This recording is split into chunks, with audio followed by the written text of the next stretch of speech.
A88। जिस क्षण रेयांश मेहता और श्वेता शर्मा ने एक दूसरे को चूमा, सिस्टम ने भक्षण कार्य शुरू कर दिया, जो अब पूरा हो गया था। रेयांश मेहता के दिमाग में समय सीमित मिशन के लिए प्रविष्टि चुपचाप गायब हो गई।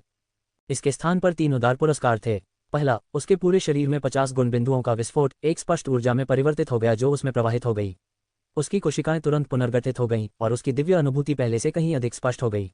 इस क्षण अंधेरी रात में उसकी आंखें किसी भी सूक्ष्म विवरण को देख सकती थीं, मानो उसे रात्रि दृष्टि हो। उसकी सुनने और सूंघने की क्षमता में भी जबरदस्त बदलाव आया। रेयांश मेहता कई दीवारों के पार दर्जनों मीटर दूर बहते पानी की आवाज़ भी सुन सकता था और बर्तनों की खुशबू भी सूंघ सकता था। उसके अंगों की अतिरिक्त चर्बी गायब हो गई, जिससे वह दुबला पतला परिष्कृत मांसल सौंदर्य वाला हो गया, न कि भारी भरकम। उसके आंतरिक अंग कई गुना अधिक शक्तिशाली ढंग से काम कर रहे थे। उनकी सतह पर एक हल्की सी चमक थी, मानो वे किसी पतली झिल्ली से सुरक्षित हों। बिस्तर पर भी उनकी क्षमताएं अभूतपूर्व स्तर तक बढ़ गईं, जिससे वे समय प्रबंधन के सच्चे उस्ताद बन गए। कोई भी पेशेवर पुरुष अभिनेता उनकी बराबरी नहीं कर सकता था। बिना दवा के वे बिना रुके पूरा दिन काम कर सकते थे। रेयांश मेहता ने इस इच्छा को महसूस किया और कोशिश करना चाहता था, लेकिन श्वेता शर्मा ने शर्माते हुए कहा, देर हो रही है, मुझे वापस जाकर पहले कुछ काम निपटाने हैं। मैं कुछ दिनों में तुम्हें फिर से ढूंढने आऊंगा जब करण शर्मा परिवार के पास लौटने के लिए सहमत हो जाएगा। रेयांश मेहता ने अपने शरीर में परिवर्तन महसूस करते हुए हंसते हुए कहा, थोड़ी देर और रुको। नहीं, मुझे डर है, मैं यहाँ से जाना नहीं चाहूंगा। श्वेता शर्मा जल्दी से उठ खड़ी हुई। रेयांश मेहता का आकर्षण बहुत ज्यादा था और उसे फिर से नियंत्रण खोने और शादी से पहले अपना कौमार्य खोने का डर था। उसकी अपनी सीमा अभी भी थी। ये देखते हुए कि वह उसे रुकने के लिए राजी नहीं कर सकता, रेयांश मेहता केवल अस्थायी रूप से सिस्टम के पुरस्कार स्वीकार करना बंद कर सकता था और उसे विदा कर सकता था। आशीष वर्मा, जो स्काई गार्डन लिफ्ट के पास इंतजार कर रहे थे, भी उनके साथ चले गए। होटल से बाहर निकलने के बाद उसने श्वेता शर्मा की कार को नजरों से ओझल होते देखा। रेयांश मेहता कार से नहीं जाना चाहता था, इसके बजाय उसने अपनी गाड़ियों के काफिले को अपने पीछे चलने को कहा, क्योंकि वह पैदल जाना चाहता था। उनके अधीनस्थों को कोई संदेह नहीं था और उन्होंने चुपचाप उनके आदेशों का पालन किया। आशीष वर्मा भी चुपचाप उसके बगल में चला गया। सड़क पर चलते हुए रेयांश मेहता को सिस्टम के पुरस्कार मिलते रहे। दूसरा पुरस्कार था दिव्य स्तर का मज्जा शोधन और अस्थि शुद्धिकरण, एक संपूर्ण परिवर्तन, उसके शरीर के भीतर की अशुद्धियों को शुद्ध करना, उसके संपूर्ण अस्तित्व को शुद्धतम क्रिस्टल में बदलना, बेदाग बनाना, शिशु जैसी अवस्था में वापस लाना, जो पुनर्जन्म के समान था। जैसे ही वह चलने लगा, मज्जा शोधन और अस्थि शोधन ने उसके शरीर को रूपांतरित करना शुरू कर दिया। रेयांश मेहता को अपने पूरे शरीर पर केवल एक असहनीय खुजली महसूस हुई, मानो अरबों बैक्टीरिया जैसी चींटियां उसके शरीर, छिद्रों, नाखूनों, मांस, हड्डियों, केशिकाओं और अन्य जगहों पर रेंग रही हों और काट रही हों। उसकी अस्थि मज्जा तक खुजली हो रही थी, एक ऐसी खुजली जो उसकी आत्मा तक पहुंच गई थी। यह एहसास किसी बीमारी के प्रकोप जैसा था, जिसे आम लोग बर्दाश्त नहीं कर सकते। लेकिन रेयांश मेहता ने इसे सहन किया। उसकी आंखें दृढ़ थीं, उसकी अभिव्यक्ति अपरिवर्तित थी, वह अभी भी चल रहा था, हालांकि उसका शरीर थोड़ा कांप रहा था और बहुत सारा भूरा काला पसीना लगातार बह रहा था, जो उसके कपड़ों को भीग रहा था। आशीष वर्मा ने अपनी तेज इंद्रियों से तुरंत भांप लिया कि कुछ गड़बड़ है। रात की हवा शुष्क और ठंडी थी, फिर उसे पसीना क्यों आ रहा था? आशीष वर्मा ने जल्दी से पूछा, बॉस क्या हुआ? क्या आपकी तबीयत ठीक नहीं है? रेयांश मेहता ने खुद को मजबूर करते हुए कहा, कोई बात नहीं, मैं जल्द ही ठीक हो जाऊंगा। आशीष वर्मा केवल रेयांश मेहता की स्थिति को अधिक ध्यान से देख सकते थे और यदि उन्हें कुछ भी गड़बड़ नजर आती तो वे रेयांश मेहता को जबरन निकटतम अस्पताल भेजने का इरादा रखते थे। इसी तरह 10 मिनट बीत गए। ये गहरी खुजली, जो उसकी हड्डियों और कोशिकाओं तक पहुंच गई थी, अंततः धीरे धीरे कम हो गई और उसकी जगह एक स्पष्ट ठंडक ने ले ली। इस ठंडक ने रेयांश मेहता को आराम की सांस लेने पर मजबूर कर दिया। उसने अपनी आंखें बंद कर ली और ऊपर की ओर देखते हुए उस एहसास का आनंद लिया जो स्वर्गीय था। सारी खुजली गायब हो गई, उसके शरीर की मज्जा सफाई पूरी, उत्तम और दोषरहित हो गई। उसे सचमुच अलग, जोश से भरा हुआ महसूस हो रहा था। इस दुनिया को देखकर, अनगिनत लोगों को, दुकानों के विज्ञापनों को, ऊंची इमारतों की रोशन खिड़कियों को देखकर सब कुछ बदल गया था। यह अनुभूति अवर्णनीय थी, मानो किसी शुद्ध सागर में हो, उनका मन निर्मल और उज्ज्वल हो। बेशक सब कुछ सुंदर था, सिवाय उससे निकलने वाली बदबू के। अस्थि शोधन के बाद उसके शरीर से अशुद्धियां बाहर निकल गईं। अब उससे पुरानी अचार वाली गोभी जैसी गंध आ रही थी, एक ऐसी गंध जिसे सुनकर उसके बगल में बैठे आशीष वर्मा भी भौंचक के रह गए। रेयांश मेहता अभी स्नान करना चाहता था, लेकिन उससे पहले उन्होंने अपने शरीर की ताकत का परीक्षण करने का फैसला किया। उसने आशीष वर्मा की ओर देखा और हंसते हुए कहा, मुझे अचानक व्यायाम करने का मन कर रहा है। चलो यहाँ से ब्लू माउंटेन विला तक दौड़ लगाते हैं। क्या हम अपनी गति की तुलना करें? आशीष वर्मा दंग रह गए और जल्दी से बोले, बॉस, ब्लू माउंटेन विला यहाँ से 30 किलोमीटर से अधिक दूर है और आपने प्रशिक्षण नहीं लिया है। आपका शरीर साधारण है, अपने आप पर अधिक दबाव न डालें। रेयांश मेहता ने उदासीनता से कहा, चिंता मत करो, मैं अपनी सीमा जानता हूँ। अगर मैं अपनी सीमा तक पहुंच गया तो मैं रुक जाऊंगा और आराम करूंगा। आशीष वर्मा ने अपना सिर खुजाते हुए कहा, गति की तुलना करने की कोई आवश्यकता नहीं है। आपकी सुरक्षा सुनिश्चित करने के लिए मुझे आपके साथ रहना होगा। रेयांश मेहता ने कंधे उचकाए और कहा, कोई बात नहीं, मैं शुरू कर रहा हूं। ऐसा कहकर वह अधीरता से तीर की तरह आगे की ओर बेतहाशा दौड़ने लगा। आशीष वर्मा उसके पीछे पीछे चल रहा था। रेयांश मेहता ने बेतहाशा दौड़ने के लिए खास तौर पर छोटे रास्ते चुने जहां कम लोग हों। रात के अंधेरे में उसे दूसरों की कोई अजीब नज़र नहीं लगी, लेकिन आशीष वर्मा संदेह और आश्चर्य से भर गया। रेयांश मेहता की गति को तेजी से बढ़ता देख उसकी समझ लगभग पलट गई। रेयांश मेहता की चाल अविश्वसनीय रूप से फुर्तीली हो गई। उसकी गति 50 गज से बढ़कर 100 गज हो गई, जो लगभग राजमार्ग पर तेज गति से चलने वाली एक छोटी कार के बराबर थी। इसके अलावा इस प्रक्रिया के दौरान वह अपनी गति कम किए बिना पेड़ों, पैदल यात्रियों, कुत्तों और रात में साइकिल चलाने वालों जैसी बाधाओं को आसानी से चकमा दे सकता था। जल्द ही रेयांश मेहता और भी तेजी से दौड़ा और सीधे 6 लेन वाली सड़क पार कर गया। सामने रेलिंग देखकर उसने सीधे छलांग लगा दी। उसका शरीर 3 मीटर से भी ज्यादा ऊंचा हवा में उड़ गया, मानो कोई उड़ता हुआ इंसान हो। वह बिना कोई गति खोए पंख की तरह जमीन पर उतरा। फिर ये और भी अधिक अपमानजनक हो गया। रेयांश मेहता ने एक सामान्य व्यक्ति की तरह व्यवहार करना बंद कर दिया। उन्होंने ब्लू माउंटेन विला तक वापस जाने के लिए सामान्य मार्ग नहीं चुना। इसके बजाय उसने सीधे विला की दिशा में निशाना साधा और सीधे आगे बढ़ गया। यदि कोई इमारत उसके रास्ते में आती तो वह सीधे नंगे हाथों उस पर चढ़ जाता, खिड़कियों पर पैर रखता, छत पर कूदता और फिर इमारतों के बीच घूमता। वह लाइट हाउस कंट्री फिल्मों के सुपरहीरो की तरह था, स्पाइडरमैन जैसा शहर की इमारतों के बीच छलांग लगा रहा था। उसकी गति कम नहीं हुई। वह आसानी से इमारतों के बीच 5 या 6 मीटर की दूरी को पार कर गया। एक इमारत से नीचे उतरते ही उसकी नज़र जियांगचेंग से होकर बहने वाली विशाल नदी पर पड़ी। बिना किसी हिचकिचाहट के उसने मौके का फायदा उठाते हुए अपने शरीर से मैल धोते हुए उसे तैरकर पार कर लिया। इस प्रक्रिया के दौरान उन्हें तीसरा पुरस्कार भी प्राप्त हुआ, दिव्य स्तर की चिकित्सा कुशलता। ये पुरस्कार एक स्मृति प्रत्यारोपण था जिससे उसे सभी दिव्य स्तरीय चिकित्सा ज्ञान, जड़ी बूटियों के प्रकार, सभी कठिन और जटिल रोगों के इलाज के तरीकों के साथ साथ विभिन्न बैक्टीरिया और कोशिकाओं, पारंपरिक चीनी चिकित्सा, एक्यूपंक्चर और यहाँ तक कि मालिश और हड्डी हेरफेर तकनीकों और यहाँ तक कि कीड़ों और जानवरों के लिए चिकित्सा कौशल की जानकारी तुरंत प्राप्त करने की अनुमति मिली। यह अविश्वसनीय रूप से व्यापक था। अपनी शारीरिक सीमाओं से परिचित होने के साथ साथ रेयांश मेहता अपने मन में चिकित्सा संबंधी यादों को भी पचा रहा था। जल्द ही उन्होंने उन्हें पूरी तरह से व्यवस्थित कर लिया और दिव्य स्तर की चिकित्सा कौशल से बहुत संतुष्ट थे। अब से यदि वह फिर से घायल हो गया तो वह किसी भी समय अपना इलाज स्वयं कर सकेगा। उसे अब दूसरों की आवश्यकता नहीं होगी। यदि वह उस महिला से दोबारा मिले जिसकी बेटी को आंख का कैंसर था तो वह उसका भी इलाज कर सकेंगे। अपनी वर्तमान शारीरिक स्थिति के कारण वह सटीक उपकरणों की आवश्यकता के बिना दूसरों की सर्जरी कर सकते थे।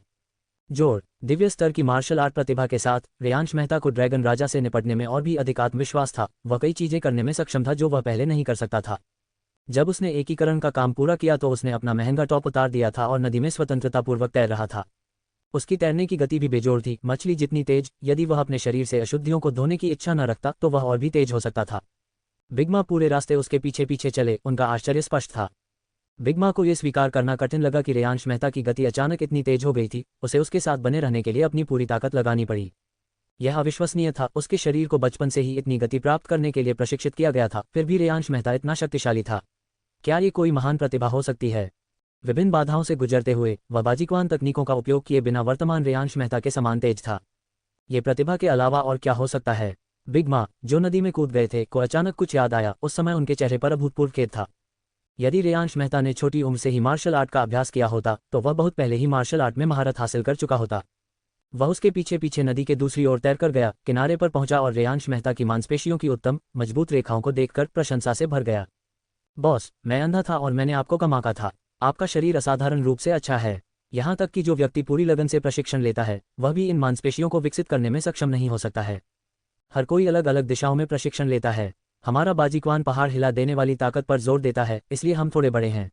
लेकिन आपका शरीर सचमुच उत्तम है। आप विभिन्न पारंपरिक मार्शल आर्ट का अभ्यास कर सकते हैं और निश्चित रूप से अच्छी ऊंचाई तक पहुंच सकते हैं। रेयांश मेहता ने अपने शरीर से पानी झाड़ा। वह इस काया से बहुत संतुष्ट था और दौड़ते हुए उसे अभूतपूर्व रोमांच का अनुभव हुआ। लेकिन वह अभी और आगे बढ़ना चाहता था। अस्थि मज्जा की सफाई और कंडरा मजबूती के बाद उसकी प्रतिभा और नींव फिर से स्थापित हो गई थी। इसका पूरा उपयोग न कर पाना अफसोस की बात होगी। उसने बिगमा से कहा, बिगमा, मुझे अभी भी मार्शल आर्ट में रुचि है और मुझे आशा है कि आप मुझे सिखा सकती हैं। जाहिर है, मैं तुम्हें मुफ्त में पढ़ाने नहीं दूंगा। काम तो काम है, पर यह तुम्हारा निजी मामला है। तुम्हारी जो भी मांग हो बेझिझक करो। बड़ी माँ ने ईमानदारी से कहा, मालिक, आप मुझे जो वेतन देते हैं उससे मुझे अब किसी चीज़ की कमी नहीं है। मेरा परिवार बहुत खुश है। लेकिन मेरी बस एक छोटी सी गुजारिश है। मैंने सुना है कि बॉस, आप फेंग शुई जानते हैं। मैं चाहता हूं कि आप मेरे मालिक की कब्रगाह देखने में मेरी मदद करें। मुझे उम्मीद है कि उन्हें वहां ज्यादा आराम मिलेगा। रेयांश मेहता ने एक क्षण सोचा और कहा, यह सही है। आपका बाजीक्वान सीखने का मतलब है कि अब मैं बाजीक्वान संप्रदाय से जुड़ गया हूं। मास्टर चेंग मेरे लिए एक महान गुरु की तरह हैं। जब समय आएगा तो मैं न केवल फेंग शुई में उनकी मदद करूंगा बल्कि उनके लिए एक भव्य और शानदार मकबरा भी बनवाऊंगा। ये चीजें रेयांश मेहता के लिए सरल थीं। बाजीक्वान मार्शल आर्ट के वास्तविक मूल्य की तुलना में वे महत्वहीन थे। बिगमा पहले से ही रेयांश मेहता को मार्शल आर्ट सिखाना चाहते थे और रेयांश मेहता को सहमत देखकर उन्होंने तुरंत उत्सुकता से समझाना शुरू कर दिया। बिगमा ने पहले कभी किसी को नहीं पढ़ाया था, इसलिए वह केवल वही कर सकते थे जो उनके गुरु उन्हें बताते थे। मूल बातों से शुरू करते हुए बाजीक्वान के इतिहास, इसके पिछले विकास और बाद में इसकी पूर्णता। दोनों दौड़ते और बातें करते रहे। उनका काफिला काफी देर तक नजरों से ओझल रहा, क्योंकि कारें उनकी तरह गगनचुंबी इमारतों को सीधे पार नहीं कर सकती थीं और उन्हें उनके साथ चलने के लिए विभिन्न चौराहों से गुजरना पड़ता था। रेयांश मेहता ने स्पष्टीकरण सुना और सब कुछ याद कर लिया। जल्द ही दोनों विला में लौट आए। रेयांश मेहता ने नहाने से पहले किसी को पूल का पानी बदलकर गर्म पानी डालने को कहा, ताकि उसके शरीर की अशुद्धियां अच्छी तरह साफ हो जाएं। नहाते समय उसने बिग माँ की बात सुनी। जब उन्होंने कपड़े धोने का काम पूरा कर लिया तो ये ऐतिहासिक विवरण संक्षेप में समाप्त हो गए। इसके बाद बिग माँ ने बाजीक्वान के लिए दैनिक बुनियादी अभ्यासों की व्याख्या करना शुरू किया। बाजीक्वान का दैनिक अभ्यास श्वास नियंत्रण कौशल से शुरू होता है। इस प्रकार सीधे खड़े हो जाएं, हाथ कूल्हों पर, पैर समानांतर, कंधे की चौड़ाई पर दूरी, आंखें नाक पर, नाक मुंह पर। अपना मन डेंटियन पर केंद्रित करें। रोशनी के नीचे बिगमा ने एक बार इसका प्रदर्शन किया, फिर रेयांश मेहता ने भी इसका अनुसरण करना शुरू कर दिया। रेयांश मेहता ने बिगमा के शब्दों का अर्थ समझने की कोशिश की और उसका अनुसरण भी किया, लेकिन दुर्भाग्यवश वह इसमें खराब तरीके से सफल हुआ। मुख्य बिंदुओं को समझने में असफल रहा और पूरी तरह से समझ नहीं पाया। बिगमा ने धैर्यपूर्वक उसका मार्गदर्शन किया और जहां उसने गलती की थी उसे सुधारा, लेकिन यदि वह सावधान नहीं रहा तो कुछ समय बाद गलतियां पुनः सामने आ जाती। बिगमा ने कहा, बॉस, आपकी योग्यता अच्छी है, लेकिन आपकी समझ रेगुलेटिंग ब्रीथ स्किल का संतोषजनक स्तर तक अभ्यास करने में कम से कम 1 महीना और लगेगा। श्वसन नियंत्रण कौशल के अलावा दैनिक जीवन पद्धति, ग्राउंड बेसिन स्टेप, जो कि घोड़े की मुद्रा है, ट्विस्टिंग स्टेप इत्यादि भी हैं। इन सभी में संतोषजनक स्तर तक महारत हासिल करने में कम से कम आधा साल लगेगा। बाजीक्वान चालों और रूपों का सही मायने में अभ्यास करने के लिए 2 साल लगने चाहिए, लेकिन ये पहले से ही बहुत अच्छा है। बॉस, निराश न हो, बिगमा ने उत्साहपूर्वक कहा। उन्हें ऐसा नहीं लगा कि कुछ भी गलत है। ये सामान्य प्रगति थी, क्योंकि पारंपरिक मार्शल आर्ट में सफलता प्राप्त करने के लिए दृढ़ता की आवश्यकता होती है।